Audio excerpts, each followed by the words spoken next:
Hello everyone, good morning. Welcome back to my channel Sandeep Molly lifestyle. তো কেমন আছো তোমরা সবাই? আশা করি সবাই খুব ভালো আছো, আর আমিও মোটামুটি খুব ভালো রয়েছি। তো এখন ঘড়িতে কটা বাজে বলো তো? এখন ঘড়িতে বাজে মানে সকাল 5:30, আর আমরা ঘুম থেকে উঠেছি ওই 4:45টার দিকে। আর আমি আর মা উঠেছি, আর কেউ এখনও পর্যন্ত ওঠেনি। সবাই বাড়ির সবাই ঘুমোচ্ছে, বাচ্চা কাচ্চা সবাই আর বড়রা ঘুমোচ্ছে। তো ওদেরকে ডাকিও নি, কেননা আমাদের টুকটাক একটুখানি কাজ রয়েছে, সকালবেলার কাজগুলো যেগুলো থাকে, তো ওগুলো করে নিয়েছি। আর চাও খেয়ে নিলাম এক্ষুনি, মানে আমি মা দুজনে মিলে চাও খেয়ে নিয়েছি। এবার হচ্ছে স্নান করতে যাব, মা গেছে স্নান করতে, পুজোটা দেবে সেই জন্য। তারপর হচ্ছে আমি যাব, তারপর বাড়ির সবাইকে মানে ডাক দেবো যাতে উঠে পড়ে। কেননা ওই যে বলেছিলাম আগের দিন যে আমরা হচ্ছে একটা জায়গায় যাব বেড়াতে, সেই জন্য। আর সকাল সকাল না গাড়ি ছাড়তে পারলে মানে ওখানে পৌঁছতে লেট হয়ে যাবে, তারপর রোদ্র উঠে যাবে আর গরম লাগবে, সেই জন্য। তো আমরা ওই 7টার মধ্যে, 7টা না হলেও 7:30টার মধ্যে মানে গাড়ি ছাড়তেই হবে, এরকম একটা ব্যাপার।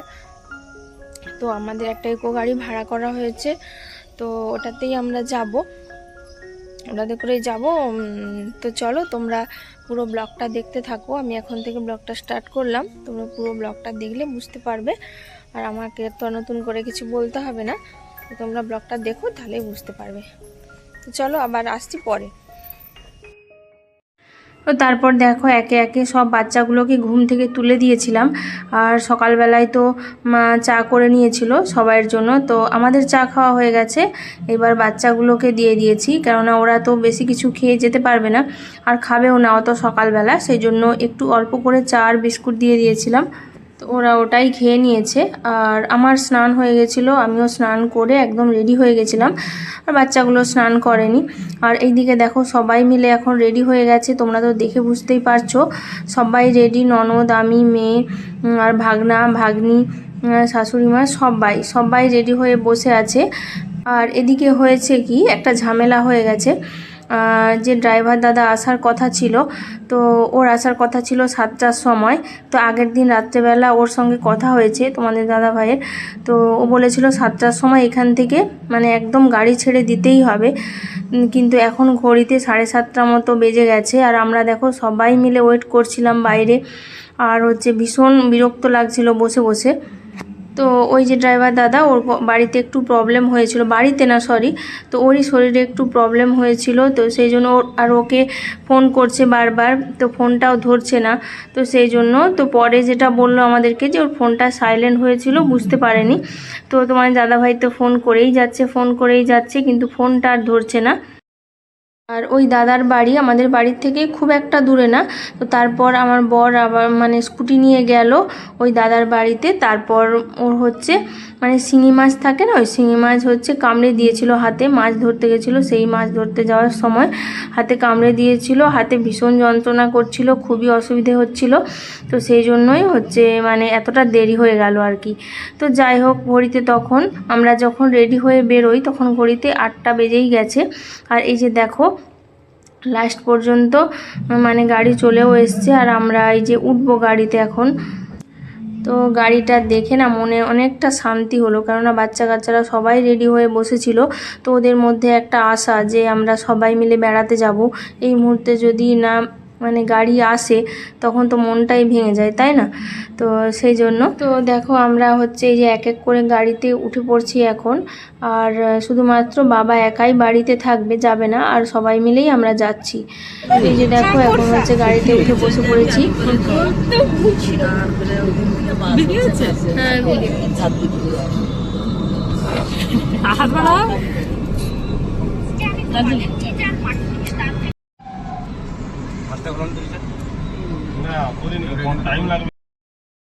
তো তোমাদের দাদাভাই বসেছিল সামনের দিকে মানে ড্রাইভারের কাছে, আর আমরা সবাই মিলে পিছনে বসেছিলাম। আর এটা তো ইকো গাড়ি, তোমাদেরকে বলেই দিলাম ইকো গাড়িতে আমরা যাচ্ছি। আর এখন এই গাড়িটা ভীষণ চলছে, যেহেতু অনেকজন ছিলাম আমাদের ফ্যামিলিতে, টোটাল 9 জন যাচ্ছিলাম, সেই জন্য ইকো গাড়ি ছাড়া আর কোনো গাড়ি পাওয়া গেল না।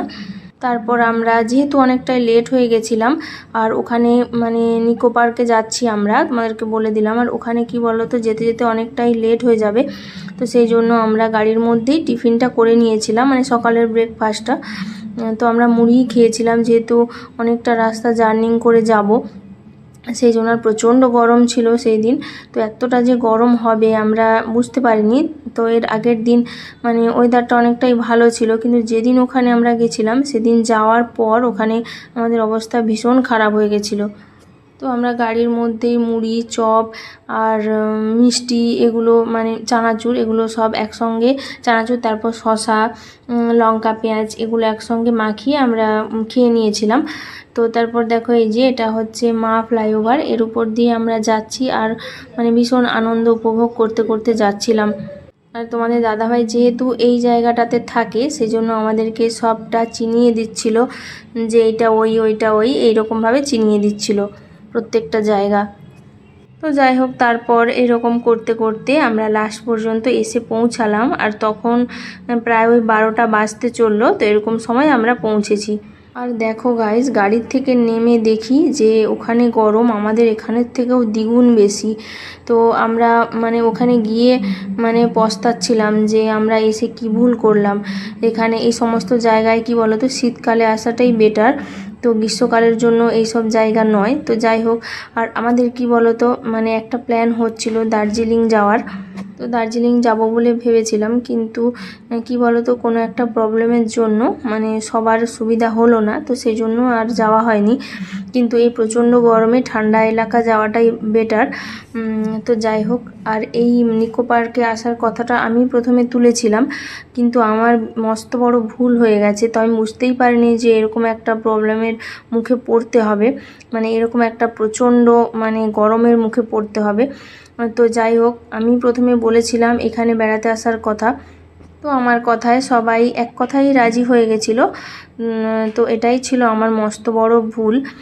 তো যাই হোক, আবার দীঘা যাওয়ার কথাও হয়েছিল, কিন্তু দীঘাটা আমরা যাইনি, যেহেতু কয়েকদিন আগে বেরিয়ে এসেছি, তোমরা তো জানোই, সেই জন্য আর দীঘাটা যাইনি। তো এখানে এলাম। আর এই নিকো পার্কে আমরা এর আগে 3 থেকে 4 বার এসেছি, ঘুরে গেছি। তো তবুও যেন মনটা মানলো না, কেননা এই যে সামার ভ্যাকেশন গেল, মানে এই ছুটিতে তো কারোরই কোথাও যাওয়া হয়নি, মেয়েকে নিয়েও কোথাও যায়নি, নিজেরাও কোথাও যায়নি, আর কোনো আত্মীয় বাড়িও যায়নি। তো সেই জন্য খুব ইচ্ছে হলো যে ওদেরকে নিয়ে একটু বাইরে বেরিয়ে আসি, কিন্তু এখানে যে এরকম মানে এত কষ্ট পাবো মানে বুঝতে পারিনি আর কি। তো তারপর দেখো, ওখান থেকে এক এক করে সবাইকে মানে বেল্ট বেঁধে দিচ্ছিল। তোমরা তো জানোই, যাদের কলকাতায় বাড়ি, যারা গেছো নিকো পার্কে, তাদেরকে আর নতুন করে কিছুই বলার নেই। তো এই যে বেল্টগুলো হচ্ছে এখন আমাদেরকে বেঁধে দিচ্ছিল। তো এই বেল্ট বাঁধা থাকলে কি বলো তো, প্রত্যেকটা জিনিস তুমি ফ্রি পাবে, আর আগেই টিকিট কেটে নিতে হয়েছিল আমাদের। তো যাই হোক, এই যে নিকো পার্কের ভেতরটা এখন আর দেখতে পাচ্ছ তোমরা, কি প্রচণ্ড রোদ বেরিয়েছে। তো কি আর করব, যেহেতু চলেও গেছি, কিছুই করার নেই। তো এই হচ্ছে ব্যাপার। আর কি বলো তো, কয়েকদিন ধরে মানে তোমাদেরকে লং ভিডিও আমি দিতে পারছি না, কেননা ভীষণই আমি ব্যস্ত রয়েছি। আর অনেকগুলো ব্লগ আমার করা রয়েছে, ভিডিও করা রয়েছে, সেগুলো এডিটও করা হচ্ছে না, আর দেওয়াও হচ্ছে না। তো তার জন্য আমি ভীষণই দুঃখিত। আর কেন যে আমি ব্যস্ত ছিলাম, সেগুলো তোমরা এক এক করে ব্লগ আসবে, তোমরা দেখলেই সেগুলো বুঝতে পারবে। তো যাই হোক, আর 3-4 দিন ধরে কোনো রকমই আমি ভিডিও দিতে পারিনি, মানে এইরকম আর কি ব্যাপার। তো যাই হোক, এই যে দেখো, আমরা এখন হচ্ছে রোপওয়েতে উঠে পড়েছি। আর মা কোনোদিনও এইসবে চড়ে না, মানে এইসব কিছুতে মানে চড়তে পছন্দ করে না খুব একটা, তো সেই জন্যই ভীষণ ভয় ভয় পাচ্ছিল। আর আমি হচ্ছে আবার বোঝাচ্ছিলাম যে এগুলোতে মানে চড়লে কিছু হয় না, তো এগুলো হচ্ছে ইলেকট্রিক জিনিস, তো দাঁড়িয়ে যেতেই পারে। তো মাঝখানে দাঁড়িয়ে গেছিলো, সেই জন্য মা আরও বেশি করে ভয় পাচ্ছিল। তো যাই হোক, আর হচ্ছে সব মানুষ তো সমান থাকে না, তাই না, কিছু কিছু মানুষের ভয় থাকে শরীরে। তো যাই হোক, এখন হচ্ছে আমরা ওখান থেকে এসে আমরা টয় ট্রেনে উঠব। তো ওখানের জন্য মানে ওই টয় ট্রেনে ওঠার জন্যই আমরা এখন যাচ্ছি ভেতরে। আর কি বলতো, টয় ট্রেনে উঠতেও মানে খুব একটা পোষাচ্ছিল না, কেননা এটা খুব একটা মজার জিনিস ছিল না আমাদের জন্য, এগুলো বাচ্চাদের জন্যই ঠিক আছে। তো তবুও কি বলো তো, বাচ্চাদেরকে যখন নিয়ে গেছি ওদেরকে তো মানে ওদের জন্য আমাদেরকে চড়তেই হবে। তো যাই হোক, আমরা এখন উঠে বসে রয়েছি, আর এই যে টয় ট্রেন যে চালাবে ড্রাইভার, সে এখনও আসেনি। তো আমরা অপেক্ষা করছিলাম, আর প্রচণ্ড ঘেমে যাচ্ছিলাম, আর বাচ্চাগুলো তো ভীষণ কাহিল হয়ে পড়ছিল। তো ওয়াটার পার্কেরও আমাদের টিকিট কাটা হয়েছে, তো ওখানে যাব। তো শুধু বলছিল যে কখন যাব ওয়াটার পার্কে, কখন যাব, এরকম করছিল। মানে গরমে মানে ভীষণ হাঁসফাঁস করছিল সবাই। তো তারপর ফাইনালি দেখো আমাদের ট্রেন যাচ্ছে, এই যে আমরা বসে রয়েছি আর মোটামুটি মজা নিচ্ছিলাম। তো যাই হোক, তারপর ওখান থেকে নেমে প্রচণ্ড খিদে পেয়ে গেছিলো। তো এরপর আমরা যাব ওয়াটার পার্কে। তো ওয়াটার পার্কে যাওয়ার আগে বাচ্চা কাচ্চা নিয়ে আমরা কিছু খেয়ে নিচ্ছিলাম, কেননা ওখানে গেলে আর কিছু খেতে পাবো না। তো সেই জন্যই ম্যাগি, মানে যে যেটা খেতে চায়, আমি খেয়েছিলাম ম্যাগি, তারপর প্যাটিস, স্যান্ডউইচ। তো এগুলো সবাই যে যার খেয়ে নিচ্ছিল। তো তারপর আমরা হচ্ছে যাব ওয়াটার পার্কে। তো দেখো আমরা ড্রেস চেঞ্জ করে নিয়েছি এখন ওয়াটার পার্কে মানে জলে নামার জন্য। তো তারপর এখন হচ্ছে জলে নামবো। আর বাচ্চাগুলো যে কি খুশি হয়েছিল, মানে জলে ভেতরে এসে জলে নামবে বলে ভীষণ খুশি হয়েছিল। কারণ অতক্ষণ তো গরমে একেবারে মানে প্রাণ বেরিয়ে যাচ্ছিল সবার। তো জলটাতে এসে জলের মানে নামবে বলে সবাই ভীষণ খুশি। তো তারপর হচ্ছে আমরা জলে নেমে গেছিলাম, তো অনেকক্ষণ মজা করেছি। তো তারপর হচ্ছে আমরা ওখান থেকে মানে এই যে জিনিসগুলো দেখতে পাচ্ছ, মানে চড়ার যে জিনিসগুলো, তো এগুলোতে আমরা চড়েছিলাম, কিন্তু ফোনটাতে জল পড়ে যাচ্ছিল, সেই জন্য না আমাদের আর ভিডিওগুলো করা হয়নি। তো মানে সেগুলো দেখাতে পারলাম না। তা ভীষণ মনে মনে খারাপ লাগছিল, যেগুলো তোমাদের সঙ্গে শেয়ার করতে পারলাম না। তো যাই হোক, আর এখানে ভিড় দেখো। তো আমরাই ভেবেছিলাম যে আমরা মনে হয় মানে গরমের মধ্যে ওখানে বেড়াতে গেছি, কিন্তু আরও অনেক মানুষ ওখানে গেছে। দেখো এই গরমের মধ্যেও অনেক মানুষ ওখানে বেড়াতে গেছে। তো এটা দেখে আমাদের মনে মনে একটা আশা জেগেছিল যে আমরা ছাড়াও অনেক মানুষ এখানে বেড়াতে এসছে। তো যাই হোক, তারপর হচ্ছে আমাদের দেখো ওখানে মজা করা হয়ে গেছে, মানে পার্কে মানে ওয়াটার পার্কে। ওখান থেকে মজা টজা করে তারপর আমরা উঠে পড়েছিলাম। তো যে যার স্নান করে ড্রেস চেঞ্জ করে তারপর আমরা এখন হচ্ছে খেতে এসেছি। ঘড়িতে তখন ওই 5টে বাজে। তখন আমরা তো ভাত পাইনি, তো ওই রুটি, চিলি চিকেন, বাটার পনির, তো এগুলোই খেয়ে নিয়েছিলাম, চিকেন ভর্তা এগুলো। তো তারপর আর ভিডিও করা হয়নি গাইস। তো সারাদিন কিভাবে কাটালাম তার একটু একটু করে সবটাই তোমাদের সঙ্গে শেয়ার করলাম, মানে যতটুকু পেরেছি। তো আর এর বেশি কিছুই আমি ক্যাপচার করতে পারিনি। তো যাই হোক, কেননা সবাই যে যার মতো মজা করছিল।